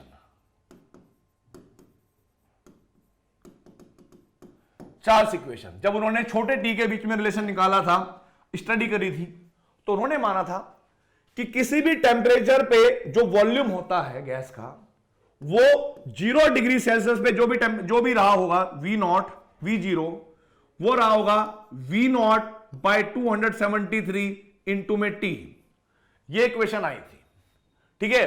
तो अगर मैं इसको y बराबर c प्लस mx की बात करूं, ऐसे कंपेयर करता हूं, तो आप देख लोगे कि ये जो ग्राफ है ना, ये जो ग्राफ है, यहां से लेकर यहां तक का जो डिस्टेंस है ये V0 इंटरसेप्ट के बराबर है कि 0 डिग्री सेल्सियस पर कितना है। उसके बाद इसका कोई ना कोई स्लोप भी रहा होगा, और आप जब कंपेयर करोगे तो जो स्लोप है वो V0 बाय 273 के बराबर आया होगा, देख लेना। अब जरा देखिए भाई, इसका जो स्लोप है, इसका जो स्लोप है वो V0 बाय 273 के बराबर आया।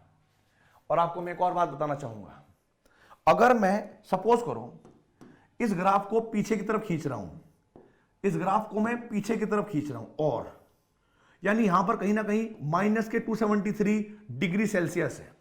माइनस के 273 डिग्री सेल्सियस का मतलब क्या है? 0 केल्विन।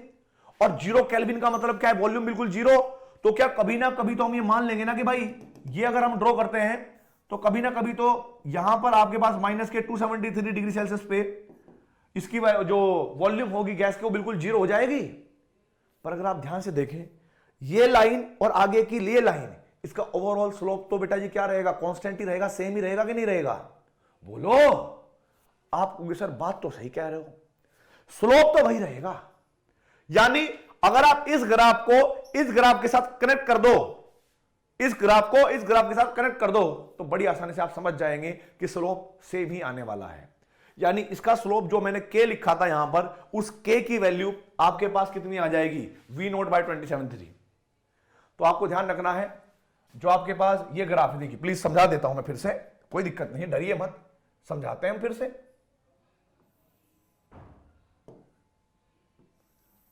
इधर देखिए, इधर देखिए, अगर मान लो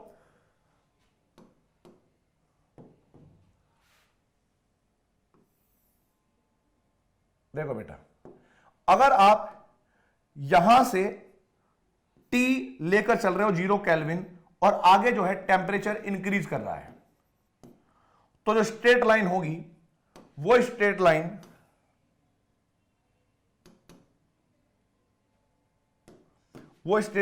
ऐसे जाएगी, ठीक है जी, यहां तक।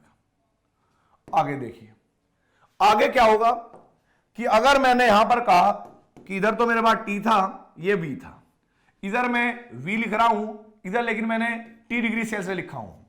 अगर मैं T डिग्री सेल्सियस भी बढ़ाऊंगा तो एक तरह से केल्विन T भी तो बढ़ ही रहा है ना भाई इधर, बोलो। लेकिन आपको पता है कि 0 डिग्री सेल्सियस का मतलब 0 डिग्री सेल्सियस का मतलब 273 केल्विन होता है।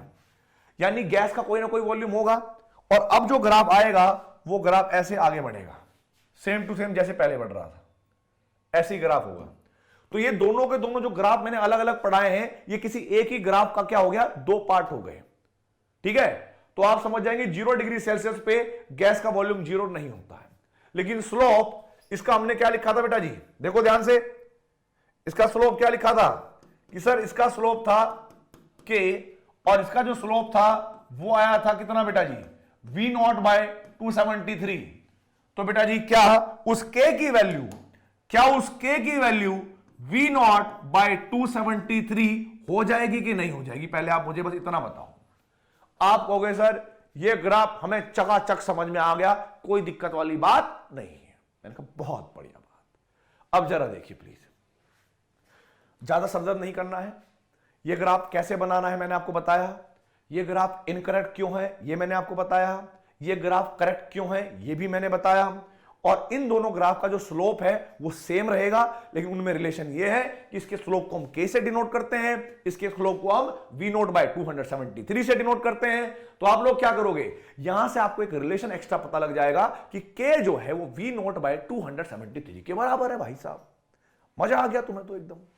लेकिन जरा देखो भाई, इतनी बात तुम्हें समझ में आ गई है, कोई गड़बड़ वाली बात नहीं है। अब एक बात मैं आपको एक बात बताना चाहता हूं, अब इसके ऊपर कैसा क्वेश्चन आएगा, मतलब एक और भी मतलब टाइप बचता है, वो क्या है जरा देखते हो।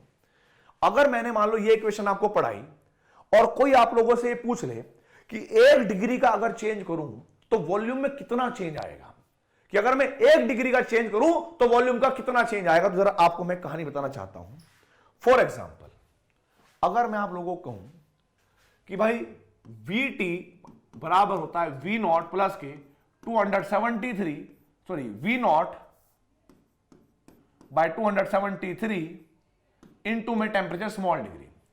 अगर मैं टेम्परेचर को मान लेता हूं 0 डिग्री सेल्सियस, टेम्परेचर को मैंने कितना माना 0 डिग्री सेल्सियस, तो मैं T की जगह पर 0 रख दूंगा, तो वॉल्यूम कितनी आ जाएगी V0 के बराबर, प्लस ये वैल्यू कितनी हो गई 0 के बराबर। और यदि मैं कहता हूं कि टेम्परेचर मेरे पास 1 डिग्री आ गया, तो आप क्या लिखोगे भाई, V1 बराबर हो जाएगा V0 प्लस के V0 बाय 273, और क्या हो जाएगा भाई, यहां पर 1 कर दोगे।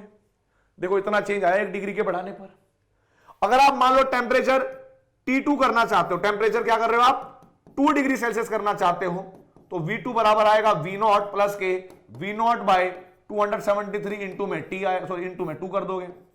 आप जरा देखो, अगर आप कभी भी चेंज निकालना चाहते हो 1 डिग्री के हिसाब से, क्या निकालना चाहते हो जी, 1 डिग्री के हिसाब से चेंज निकालना चाहते हो, तो आप लोगों को एक बात बताओ मुझे, अगर मैं V1 में से V0 घटाऊं तो क्या मेरे पास V0 बाय 273 आएगा?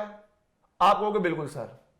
अगर मैं V2 में से V1 घटाऊं तब भी मेरे पास V0 बाय 273 आएगा कि नहीं आएगा, बोलो। आप कहोगे सर बिल्कुल आएगा, चाहे इसको सोल्व करके देख लो।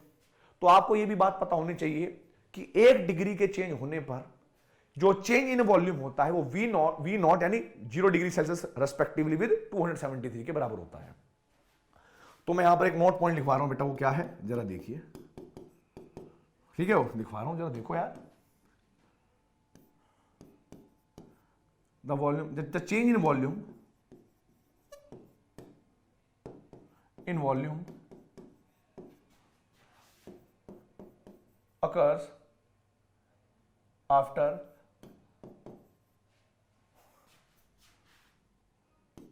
1 degree Celsius change of temperature. Change of temperature is V0 by 273. कोई आप लोगों से पूछना ले, बेवकूफ ना बना दे आप लोगों का कि भाई कोई स्टेटमेंट होता है ना, कुछ स्टेटमेंट कि विच स्टेटमेंट इज करेक्ट और विच स्टेटमेंट इज इनकरेक्ट वाले क्वेश्चन, वैसे ना करवाते, इसलिए डरना नहीं है, ठीक है। और ज्यादा ना, मैं एक और बात बताना चाहता हूं आप लोगों को, ज्यादा इस पढ़ाई को ना सर पे मत लेके चलो, बोझ मत समझाओ इसको ना कंट्रोल में करो। तुम ये मत सोचो कि पढ़ाई पावरफुल है और तुम बहुत कमजोर हो, जी हम तो पढ़ाई नहीं कर सकते, बहुत सारी किताबें, बहुत सारे कॉन्सेप्ट याद ही नहीं होते सर। ऐसे फॉर्म में रहो। कौन सी किताब है, कौन सा क्वेश्चन है भाई, कौन सा फॉर्मूला है, कौन सा न्यूमेरिकल है, और हम अभी करेंगे। जब हम अपना कॉन्फिडेंस बुक के कॉन्फिडेंस से ज्यादा इंक्रीज कर लेंगे ना, तो बुक हमें छोटी लगेगी और हम लगेंगे पावरफुल। तो ये जो आपके अंदर एकदम जुनून है ना मोटिवेट रहने का, क्वेश्चन को छोटा समझो, बड़ा नहीं, कर लोगे तुम, तुम्हारे लिए बने हैं, तब तुम्हें पता लगेगा कि तुम कितने पावरफुल हो। ये तो शुरुआत है, अभी तुम्हारे अंदर सोच आ रही है अभी हर सर की, लेकिन तुम्हारे अंदर ये सोच जैसे घुसती जाएगी, फिर तुम देखना full confidence, full powerful, full एकदम बाहुबली बन जाओगे। हाँ ठीक है भाई। तो इधर देखो भाई, कौन कहता है तुम्हें डराना, हम बताएंगे उसको जिंदगी में आग लगाना। आगे बढ़ते हैं। अच्छा, मैंने ग्राफिकल एनालिसिस आप लोगों को सिखा दी है, मैं आप लोगों को एक और ग्राफ बताऊंगा, लेकिन उसके बारे में बाद में। वो क्या होगा जरा देखिए। पहले मैं कुछ क्वेश्चन करवाना चाहता हूं आप लोगों को, और फिर मैं आगे के ग्राफ बताऊंगा, ठीक है जी। या बता दूं, पहले बताओ, अरे क्वेश्चन कर लो। इधर देखो, अ gas occupies a volume of 580 ml। देखो, क्या हमें V1 वॉल्यूम की वैल्यू दे रखी है, आप सोचिएगा, क्या हमें V1 की वैल्यू दे रखी है 580 ml। क्या हमें टेम्परेचर दे रखा है T1 17 डिग्री सेल्सियस। लेकिन मैंने आपको क्या बताया था, जब भी आप चार्ल्स लॉ लगाओगे, कोई भी इक्वेशन लगाओगे, वहां पर टेम्परेचर आपको केल्विन में लेना है, ठीक है भाई। तो आप लोग जानते हैं, अगर मैं इसमें 273 जोड़ दूं, तो 17 प्लस के 273 जोड़ूंगा तो मेरे पास 290 केल्विन हो गया ना एक तरीके से T1। आप कहोगे सर बिल्कुल। और एक तरफ दे रखा है T2, एक तरफ दे रखा है T2, और T2 कितना दे रखा है 100 डिग्री सेल्सियस। 100 डिग्री सेल्सियस का मतलब है कि आप 100 में जब 273 जोड़ोगे तो 373 केल्विन आएगा ना भाई, आपको अक्सर आएगा। वॉल्यूम पूछा है कितना होगा, V2 पूछा है, calculate the volume of gas. आप मुझे बताओ क्या यहां पर इसने कहीं पर भी प्रेशर की बात करी? आप कहोगे नहीं सर प्रेशर की बात तो नहीं करी। क्या यहां पर कोई गैस लीक हुई, कोई गैस एंटर हुई? सर नहीं, बिल्कुल नहीं। किस किस में रिलेशन था? सिर्फ वॉल्यूम में और टेम्परेचर में। कौन सा लॉ लगाओगे? सर चार्ल्स लॉ लगाएंगे। तो क्या आप लोग जानते हैं, वी नो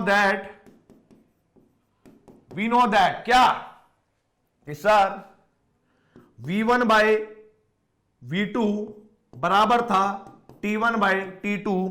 आगे मैं कुछ नहीं बताऊंगा इसके बाद, ठीक है। अब इसका जो आंसर होगा, ठीक है, इसका जो आंसर होगा वो होगा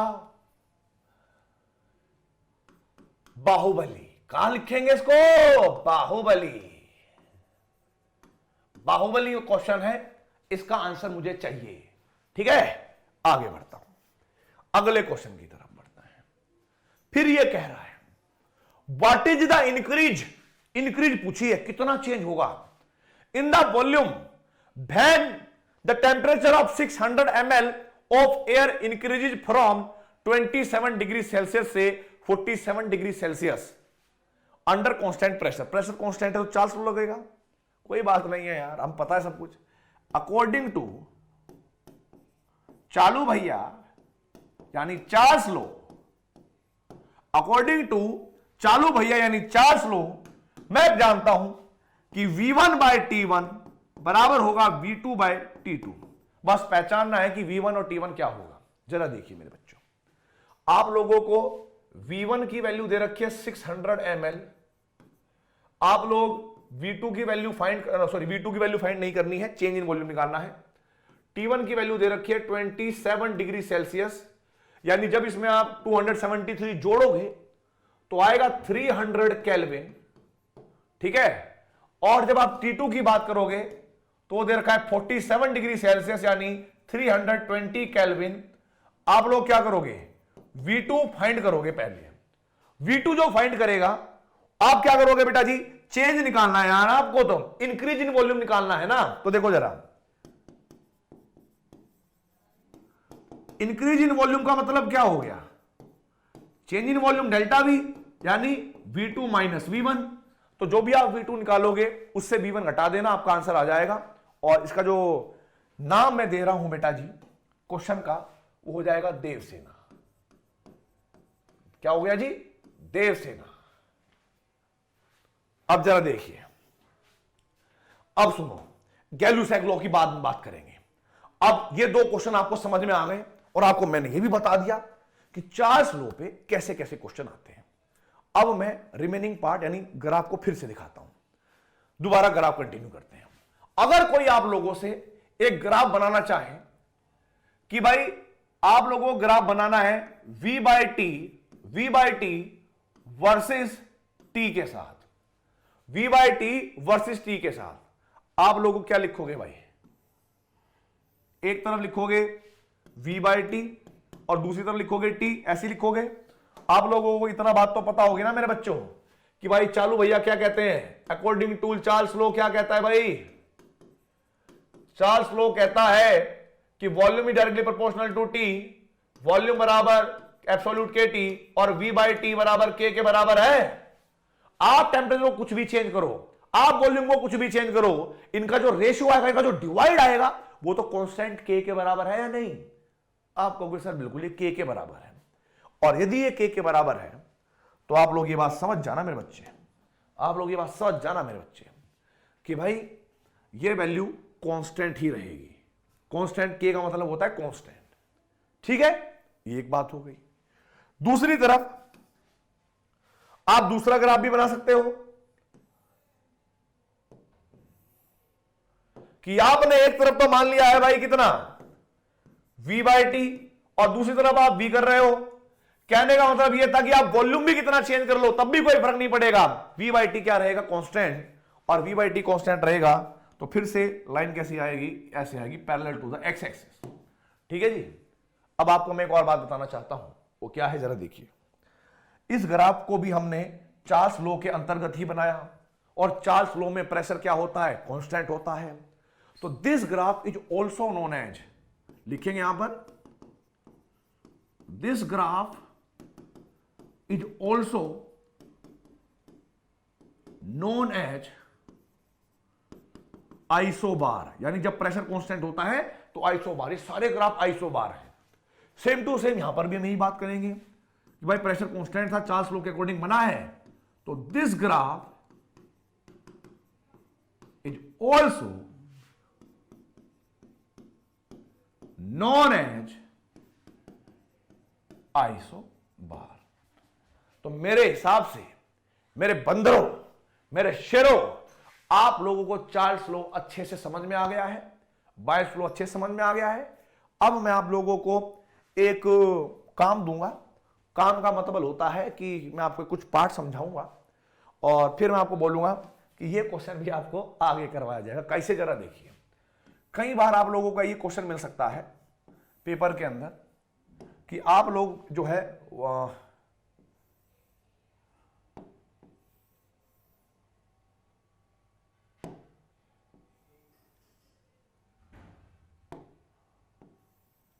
ऐसे क्वेश्चन मिलेंगे। मान लीजिएगा कि एक तरफ आपने वॉल्यूम लिया, एक तरफ आपने एब्सोल्यूट टेम्परेचर लिया, और जब आप ये ग्राफ ड्रॉ कर रहे होगे, जब आप ये एक्सपेरिमेंट कर रहे होगे, तो आपको ये पता है कि प्रेशर क्या रहा होगा, कांस्टेंट। इस वाले एक्सपेरिमेंट के लिए प्रेशर मैंने यहां पर मान लिया P1 है, ये मान लिया P2 है, और ये मान लिया मैंने P3 है। ये ग्राफ भी हो सकता है भाई, हो सकता है कि नहीं, बोलो आपको सर बिल्कुल ये भी हो सकता है। और यदि ये होगा तो वो क्वेश्चन के अंदर पूछेगा कि P1, P2 और P3 में इंक्रीजिंग ऑर्डर क्या होगा या डिक्रीजिंग ऑर्डर क्या होगा, या कौन से प्रेशर की वैल्यू सबसे ज्यादा होगी या कौन से प्रेशर की वैल्यू सबसे कम होगी। घबराना नहीं है, आगे जब हम पढ़ाऊंगा, आगे जब हम आगे बढ़ेंगे तो इन टाइप के क्वेश्चन भी आप बड़ी आसानी से कर लोगे। घबराने की बिल्कुल भी बात नहीं है। ठीक है जी। तो चलिए बेटा, अब मैं आपको बताता हूं एक और बात। मान लीजिएगा अगर आपके सामने ये क्वेश्चन आ जाए, ये वाला ग्राफ आ जाए, और वो आपसे ये कहे कि ये ग्राफ जो है मैं ऐसे ऐसे करके बना रहा हूं कांस्टेंट वाले, एक तरफ लिखूंगा V बाई टी और एक तरफ लिखा मैंने T। प्रेशर यहां पर ये P1 है, ये P2 है और ये P3 है। सेम यहां पर भी वही पूछेगा, increasing pressure, decreasing pressure, minimum pressure, highest pressure, सब इसीलिए सब यही पूछेगा। लेकिन सब कुछ हम आगे करेंगे। कब करेंगे? आगे, क्योंकि जब सारे लोग समझ में आएंगे उसी के बाद तो पता लगेगा ना भाई। चलो आगे बढ़ते हैं, आगे बढ़ते हैं मेरे बच्चों, आगे बढ़ लेते हैं हम। आगे हमारे पास एक और लो आया, एक और लो आया जिसका मतलब था गे-लुसैक लो। मम्मी ने नाम अच्छा नहीं रखा लेकिन कोई बात नहीं है, गे-लुसैक लो। क्या हुआ होगा जरा देखिए, आप समझिएगा। आप लोगों ने वॉल्यूम में और प्रेशर में रिलेशन देख लिया, वॉल्यूम में टेम्परेचर में रिलेशन देख लिया।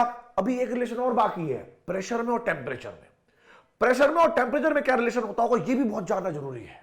कैसे करोगे जरा देखिए। मान लीजिएगा आपके पास एक सिलेंडर है, ठीक है जी, और उसके ऊपर एक मूवेबल पिस्टन है। लेकिन मैं आप लोगों को एक बात बताना चाहूंगा, इस बार जब हम प्रेशर में और टेम्परेचर में रिलेशन पढ़ेंगे ना मेरे बच्चों, तो इस बार हमें क्या करना पड़ेगा, वॉल्यूम फिक्स करनी पड़ेगी। वॉल्यूम क्या करनी पड़ेगी, फिक्स। तो ये क्या है, फिक्स्ड बॉल है, मूवेबल पिस्टन नहीं है, फिक्स्ड पिस्टन है, बिल्कुल सेट एक जगह, ये हिलेगी नहीं चाहे कुछ भी हो जाए। अब जरा देखिए, मान लो इसके अंदर मैंने गैस के पार्टिकल लिए, कुछ गैस के कुछ पार्टिकल लिए। जब आप इसके अंदर गैस के पार्टिकल लोगे तो वो तो कंटिन्यूअसली रैंडम मोशन करते रहेंगे, एक दूसरे के साथ कोलिजन करते रहेंगे, और कंटेनर की वॉल के साथ भी धुड़ुम धुड़ुम ऐसे क्या करते रहेंगे भाई, टकराते रहेंगे। लेकिन हम कुछ और करना चाहते हैं, हम इस बार देखते हैं कि प्रेशर कांस्टेंट करके आगे क्या हो सकता है। मैंने करा भाई यहां पर इसके घर में आग लगाई पहले, चलो इनमें आग लगाते भाई। मैंने यहां पर हीट दी, मैंने क्या कर दिया, हीट सप्लाई कर दिया। हीट सप्लाई करने का मतलब है इनमें गुस्सा करवा दिया इनको, और जब इनमें हीट सप्लाई होगी तो इनका टेम्परेचर क्या होगा, बढ़ेगा घटेगा, आपको के साथ बढ़ गया। और यदि इनका टेम्परेचर बढ़ गया तो भाई साहब सारे के सारे मॉलिक्यूल फिर से ऐसे टाइट करेंगे, एकदम पूरी तेज भागेंगे, एक दूसरे के साथ कोलिजन करेंगे और धड़ाम धड़ाम से ऐसे क्या करेंगे, इस कंटेनर की वॉल पर, यानी इस कंटेनर की वॉल पर टकराते रहेंगे।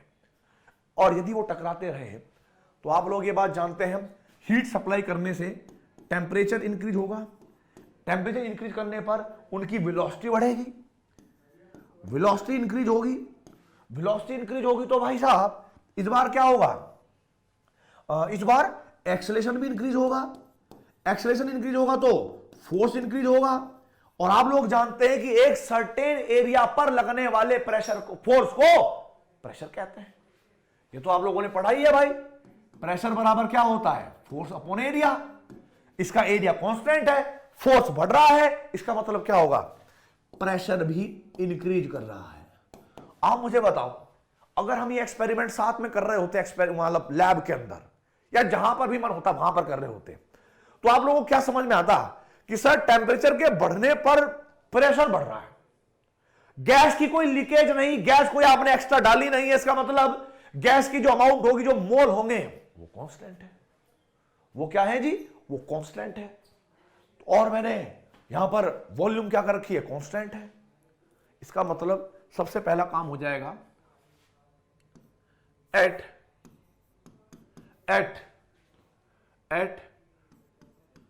कांस्टेंट वॉल्यूम, की वॉल्यूम तो आपने सर कांस्टेंट करा है, हाँ, और गैस का मास भी सर्टेन लिया है फिक्स, तो हम कहेंगे for a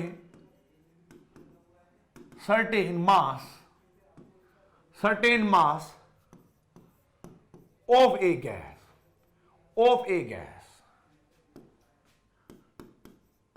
the pressure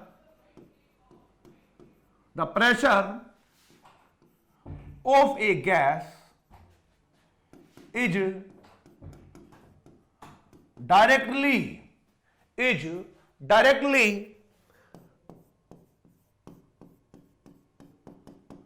proportional to the absolute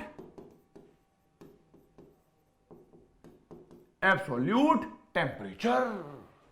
degree वाला नहीं लेना, एब्सोल्यूट टेम्परेचर बताना नहीं किसी को। आप जरा देखिए, प्रेशर जो है वो डायरेक्टली प्रोपोर्शनल है एब्सोल्यूट टेम्परेचर यानी कैपिटल टी के। इस प्रोपोर्शन को हटाओगे तो यहां पर आएगा के और टी। ये बात समझ में आ गई होगी आपको, और ये रिलेशन भी समझ में आ गया होगा आपको। अरे वही तो समझाया ना, टेम्परेचर बढ़ाओगे प्रेशर बढ़ेगा, ये हो गया भाई। अब जरा देखो इस इक्वेशन का यूज कैसे करना है आपको। यूज कैसे करोगे आप, बोलो यूज कैसे करोगे। आप कहोगे सर इसका यूज तो बड़ा आसान है। अगर मेरे पास एक स्टेट 1 है और एक स्टेट 2 है सर, मुझे पता है यहां पर P1 बराबर के T1 होगा और यहां पर P2 बराबर के T2 होगा। इस इक्वेशन को मैं 1 मान लूंगा जी और इस इक्वेशन को मैं 2 मान लूंगा जी। उसके बाद इन दोनों क्या करना है, डिवाइड। जब हम डिवाइड करेंगे तो आएगा P1 बाय P2, के से के cancel, T1 bye T2।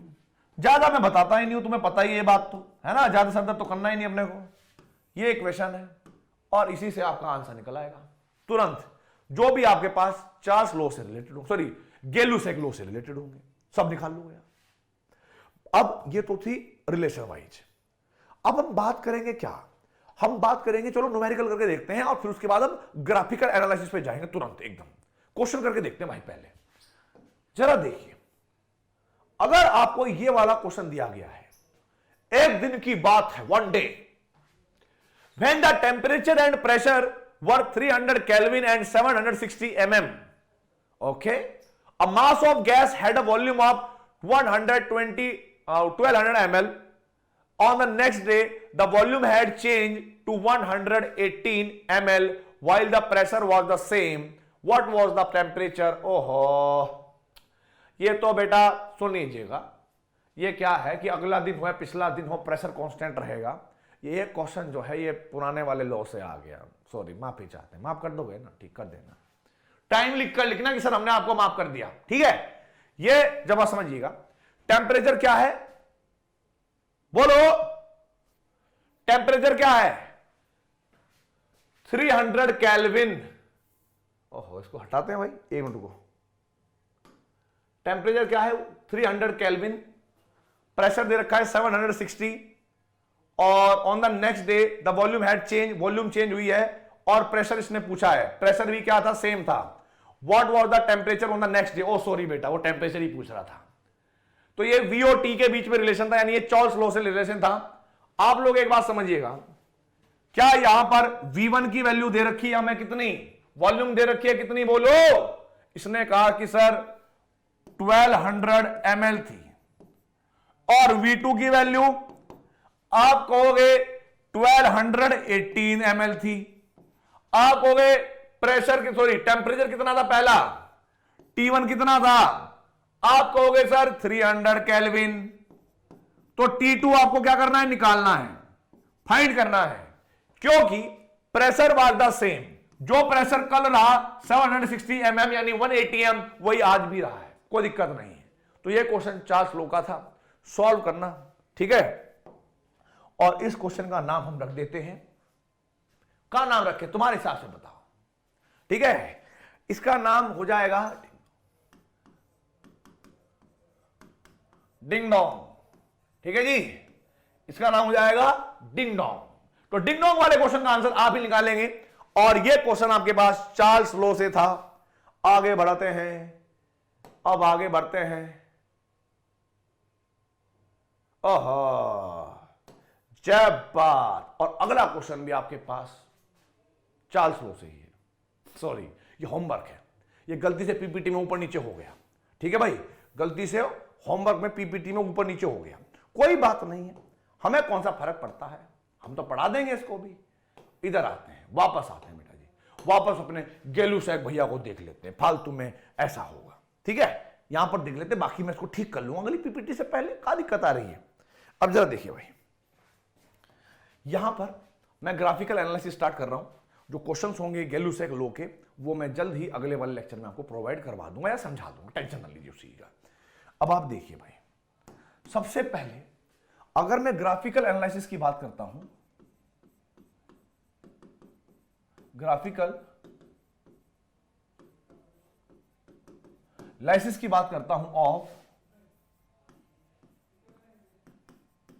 गे-लुसैक law के बारे में, तो जरा देखिए, अगर मुझे ग्राफ ड्रॉ करना है बेटा जी P एंड T में, यानी P वर्सेस T में, तो आप लोग याद होंगे चार्ल्स गे-लुसैक लॉ क्या है? P बराबर KT, यही तो आया था। यानी अगर आप इसको y बराबर mx से कभी भी कंपेयर करते हो, तो आप लोग जानते हैं कि जब मेरे पास टेम्परेचर 0 केल्विन होगा तो प्रेशर भी 0 हो जाएगा। तो ये ग्राफ आपके पास ये हो गया, करेक्ट ग्राफ।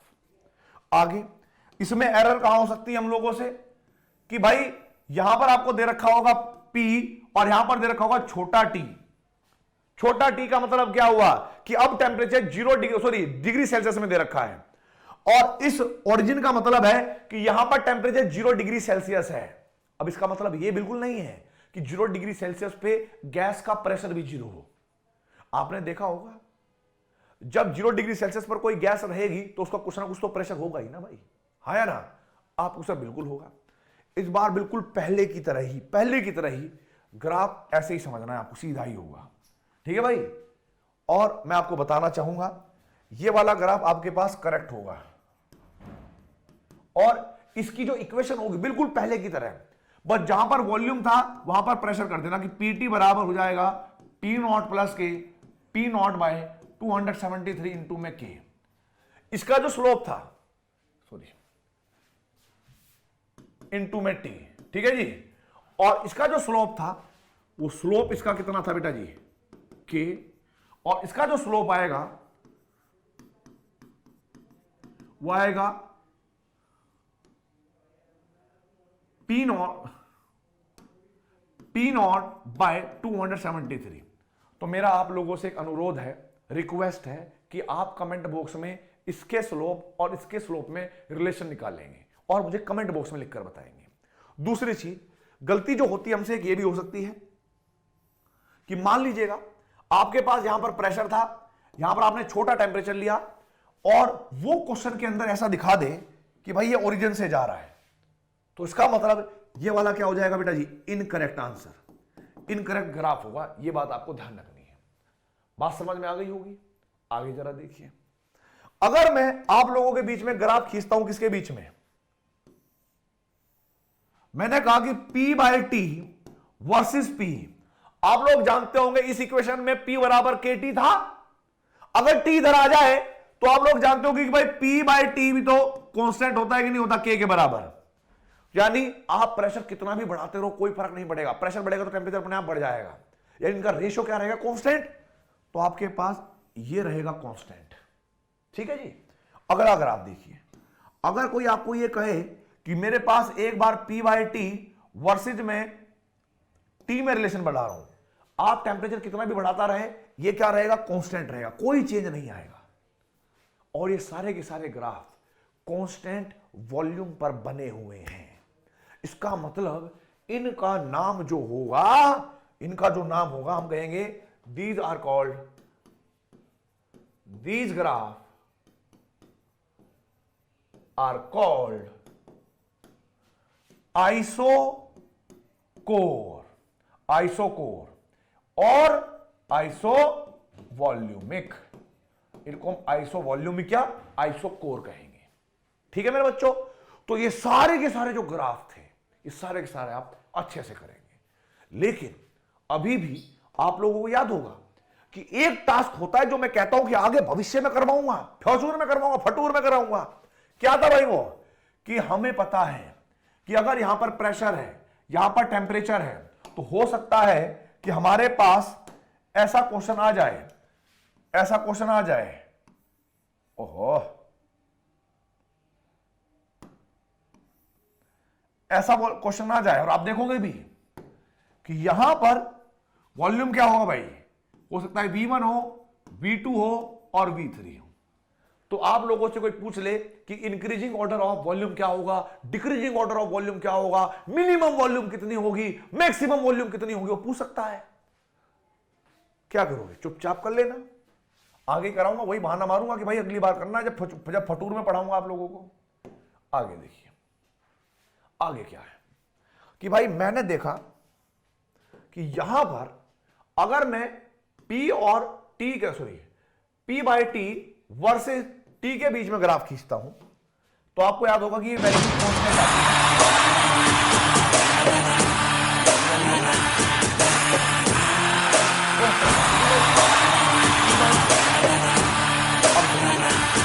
हो सकता है कि ये वॉल्यूम V1 हो, V2 हो,